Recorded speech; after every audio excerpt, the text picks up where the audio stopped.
wabarakatuh. Apa kabar semuanya? Semoga sehat selalu. Amin ya rabbal alamin. Perkenalkan, nama saya Bintang Fajar dari Fatur Rahman. Mari kita belajar bersama-sama mengenai perpajakan. Di sini saya akan mengajarkan kepada kalian semua tentang definisi pajak, manfaat dan fungsi pajak. Oke, langsung saja kita ke definisi pajak. Perpajakan yaitu sumbangan wajib yang harus dibayarkan oleh para wajib pajak kepada negara, bersifat memaksa berdasarkan undang-undang, tanpa ada balas jasa yang secara langsung dan digunakan untuk keperluan negara bagi sebesar-besarnya kemakmuran rakyat. Oke, langsung ke fungsi pajak. Fungsi pajak ada 4. Yang pertama fungsi budgeter, yang kedua fungsi stabilizer, yang ketiga fungsi distribusi, dan yang keempat fungsi regulasi.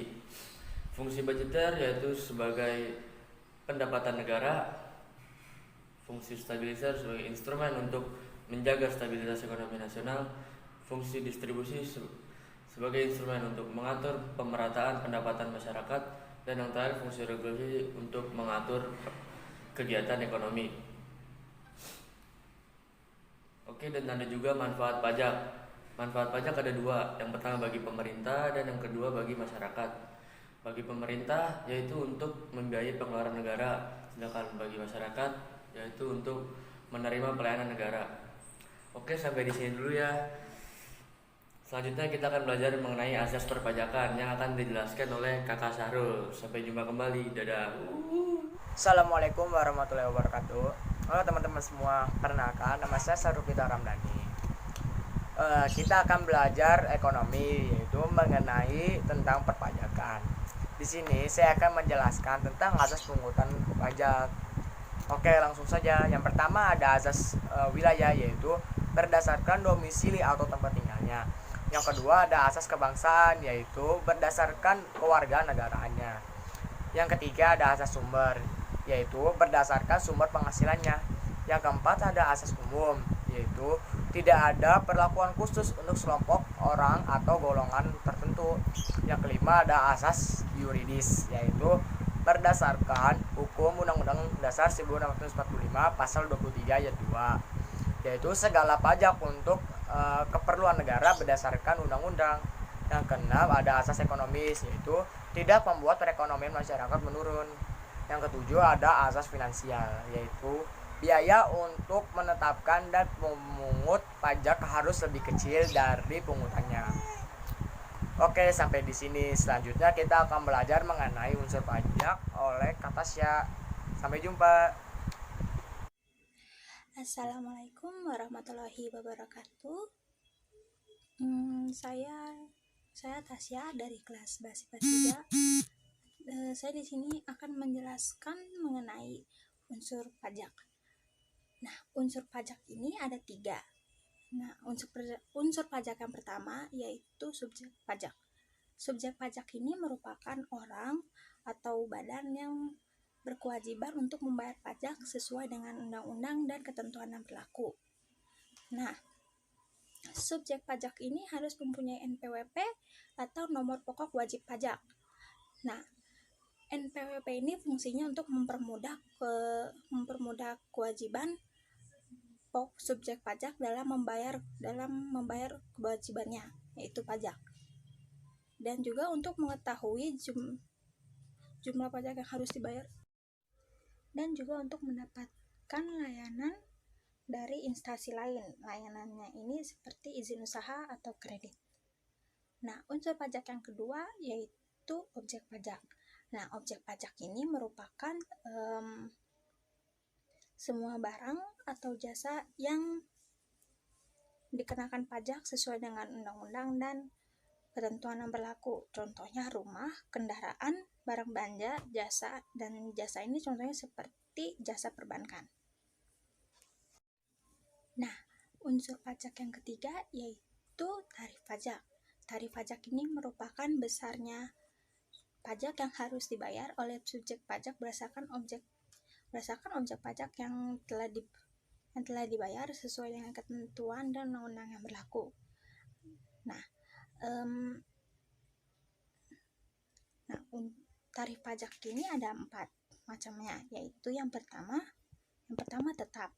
Yang tetap ini merupakan pajak yang sudah terdefinisi seperti materai. Nah, yang kedua yaitu proporsional. Proporsional ini menggunakan persentase tetap, contohnya PBB yang digunakan sebanyak 0,5% dari bangunan. Yang ketiga yaitu progresif. Progresif ini artinya tarif akan semakin tinggi seiring nilainya objek. Contohnya nilai penghasilan. Dan yang terakhir yaitu project regresif atau yang artinya tarif semakin rendah seiring nilai objek. Nah, saya telah menjelaskan unsur-unsur pajak sebelumnya. Sekarang kita dengarkan penjelasan teman-teman kita selanjutnya. Terima kasih. Assalamualaikum warahmatullahi wabarakatuh. Halo kawan-kawan. Perkenalkan, nama saya Idilia. Saya akan menjelaskan tentang sistem pemungutan pajak dan tantangan pemungutan pajak di Indonesia. Oke, jadi sistem pemungutan pajak itu ada 3. Yang pertama, ada Official Assessment System, yaitu pajak dihitung oleh lembaga pemungut pajak, lalu dibayar oleh wajib pajak. Jadi, dari kantor pajak itu menghitung lalu mengirimkan surat ke wajib pajak melalui kurir atau pos. Yang kedua, ada Self-Assessment System, yaitu wajib pajak menghitung jumlah pajak yang harus dibayar ke negara. Jadi, wajib pajak menghitung, bayar, lapor ke kantor pajak. Yang ketiga, ada Withholding System, yaitu pajak dihitung oleh pihak ketiga kemudian dilaporkan dan dibayarkan wajib pajak.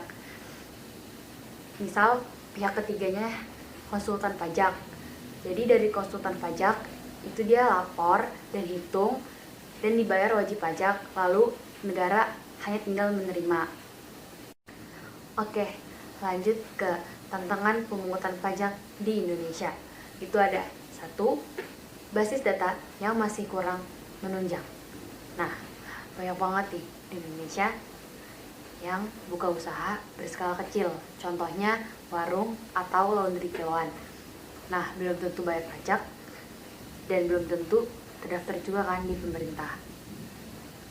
Kedua, itu ada kesadaran masyarakat yang masih rendah. Nah, masih banyak banget nih orang yang nggak bayar pajak, terutama pajak penghasilan, karena sistemnya itu self-assessment system, wajib pajak yang hitung, bayar, dan lapor sendiri. Sedangkan pajak bumi dan bangunan sudah berjalan lancar di Indonesia. Yang ketiga, itu ada terbatasnya informasi mengenai pajak. Nah, informasi masih banyak banget nih yang belum sampai ke masyarakat umum. Akses internet di kota-kota besar sudah mudah banget, sedangkan akses internet di kota-kota kecil itu masih minim banget. Jadi pemerintah harus banyak bersosialisasi melalui surat edaran dan balai kota. Yang terakhir, ada munculnya ekonomi digital. Selama ini Indonesia ekonominya jelas wujudnya, bisa ke pasar, kita jelas apa yang dibeli dan harganya. Saat ini dengan kemajuan teknologi dan informasi, maka transaksi yang selama ini fisik menjadi transaksi di dunia maya. Hal ini menjadikan pemilik pajaknya tidak jelas. Sekian, kurang lebihnya mohon maaf. Lanjut ke materi berikutnya oleh Kak Farel. Oke, sudah. Halo semuanya, nama saya Farel Rashid Ibrahim. Di dalam materi kali ini saya ingin menjelaskan mengenai jenis-jenis pajak. Yuk kita simak bareng-bareng. Jenis-jenis pajak terbagi menjadi tiga diantaranya berdasarkan golongan, berdasarkan sifat, dan berdasarkan lembaga pemungutnya. Yang pertama berdasarkan golongan. Berdasarkan golongan terbagi menjadi 2, pajak langsung, pajak tidak langsung. Pajak langsung adalah pajak yang tidak dapat dialihkan kepada orang lain, atau pajak yang harus ditanggung oleh sendiri-sendiri dan tidak dapat dipindah tangankan kepada orang lain. Contohnya yaitu pajak penghasilan atau PPH dan pajak bumi bangunan atau PBB. Yang selanjutnya ada pajak tidak langsung. Pajak tidak langsung adalah pajak yang dapat dibebankan kepada orang lain. Jadi konsekuensinya itu orang yang membayar pajak dan orang yang melaporkan hasil pajak itu merupakan orang yang berbeda. Contohnya adalah pajak pertambahan nilai atau PPN. Lalu ada yang berdasarkan sifat. Pajak berdasarkan sifat terbagi menjadi dua, yakni pajak subjektif dan pajak objektif. Pajak subjektif adalah pajak yang pemungutannya dilihat dari kondisi subjektif si wajib pajak ini. Contohnya adalah pajak penghasilan, di mana pemerintah melihat sebelum meminta pajak, pemerintah melihat kondisi subjek yang membayar pajak ini, apakah ia sudah nikah atau tidak, memiliki tanggungan apa tidak. Lalu ada pajak objektif, di mana pemungutannya itu dilihat dari nilai objektif pajak, tidak melihat dari kondisi pajaknya wajib pajak tersebut. Seperti pajak pertambahan nilai dan pajak bea materai. Mereka tidak melihat bagaimana kondisi subjek yang terpasti mereka memenuhi kebutuhan penting yang diperlukan oleh pajak. Lalu ada pajak berdasarkan lembaga pemungut, yakni pajak pusat dan pajak daerah. Pajak pusat itu pajak yang dikelola oleh pemerintah pusat yang digunakan untuk membayar pengeluaran negara. Kalian bisa membayar pajak pusat ini di kantor pelayanan pajak dan kantor wilayah Direktorat Jenderal Pusat. Yang termasuk itu pajak pusat adalah pajak penghasilan, pajak pertambahan nilai, pajak penjualan dan barang mewah, bea materai, dan pajak bumi bangunan. Lalu ada juga pajak daerah, di mana pajak daerah adalah pajak yang dipungut dan dikelola oleh pemerintah daerah di tingkat provinsi maupun kabupaten atau kota, yang digunakan untuk membiayai pembelanjaan pemerintah daerah. Bisa dibayar di kantor dinas pendapatan daerah atau kantor pajak daerah. Contoh-contoh pajak provinsi yaitu pajak kendaraan bermotor, bea balik nama kendaraan bermotor, pajak bahan bakar kendaraan bermotor, pajak rokok, dan pajak air permukaan. Lalu ada pajak kabupaten atau kota, yakni pajak hotel, pajak restoran, pajak hiburan, pajak reklame, penerangan jalan, pajak parkir, pajak air tanah, dan sebagainya. Assalamualaikum warahmatullahi wabarakatuh. Halo teman-teman semua, perkenalkan nama saya Sarufita Ramdhani. Di sini kita akan belajar ekonomi tentang mengenai perpajakan. Di sini saya akan kembali menjelaskan tentang pungutan resmi lain selain pajak. Pungutan resmi lain selain pajak ada 3, yaitu ada cukai, dan 2 ada BI, yang ketiga ada sumbangan. Yang pertama ada cukai, yaitu pungutan negara yang dikendalikan terhadap barang-barang tertentu.